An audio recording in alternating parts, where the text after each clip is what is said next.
I've told this story a number of times, yeah.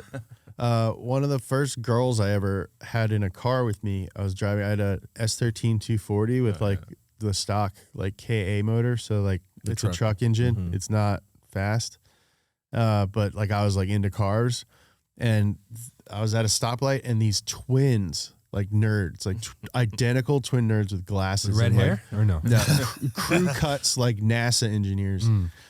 Pulled up in a first-gen Eclipse. And like, Sick. dude, if there's nerd twins that are sharing a car, like there's no way that car's not super fast. And like the girl I was with, her name Justin's was a twin. Cassie. It's the burden of being a Yeah, twin. yeah, You have to share if you literally if everything. you and your brother share a car, it's gonna be a fast car. 'Cause like, you're like, wow, let's make it. It's twice. And Two heads. and the Going girl in that the I was with, again, one of the first times I ever was alone with a girl. Probably I went to boys' school. She leans out of the window. She goes, "You want to race?" And like in unison, their heads just like turn towards us, and they go.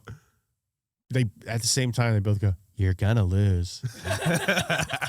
And like I was just like, "They're right. Like, what are you doing?" Did you know in those first gen Eclipses, the ones with the turbo, there was a dial where you can turn the turbo down, Whoa! and like it would just sit idle and That's not sick. have boost, and then you crank it up. Oh, that's cool. That's some really future cool. crap. But yeah, these twin geniuses smoked me. Your truck motor just trying as hard. Yeah, it's like, well, I got torque, but just like the tack is just like,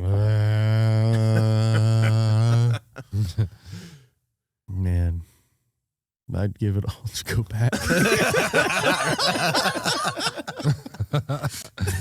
Trade it off for one more day. We actually have those twins coming in to guest on the next podcast. Yeah. Oh God. We tracked them down. If we're bringing in twins, I'll just get my brother here. Yeah. The Eclipse was a natural competitor to cars like the Toyota Supra, the Mazda RX-7, and Nissan Z cars. It wasn't. Like I feel like it like wasn't. It was a little bit slower. Well, it was like cheaper too. Yeah, it and- gets mentioned in this, like, because we group them all together now, just like in like a retrospective of '90s cars. But like, yeah, it was more was more affordable. The Supra was like kind of a luxury car on the interior. Really, I'd say it was like more like a 240SX or Yes. Sylvia competitor. The 3000 GT was more of like the that was their super GTR kind of. But Nissan was so crazy because they had so many 6 cylinders and turbos. Dude, they had insane cars in the 90s. Yeah.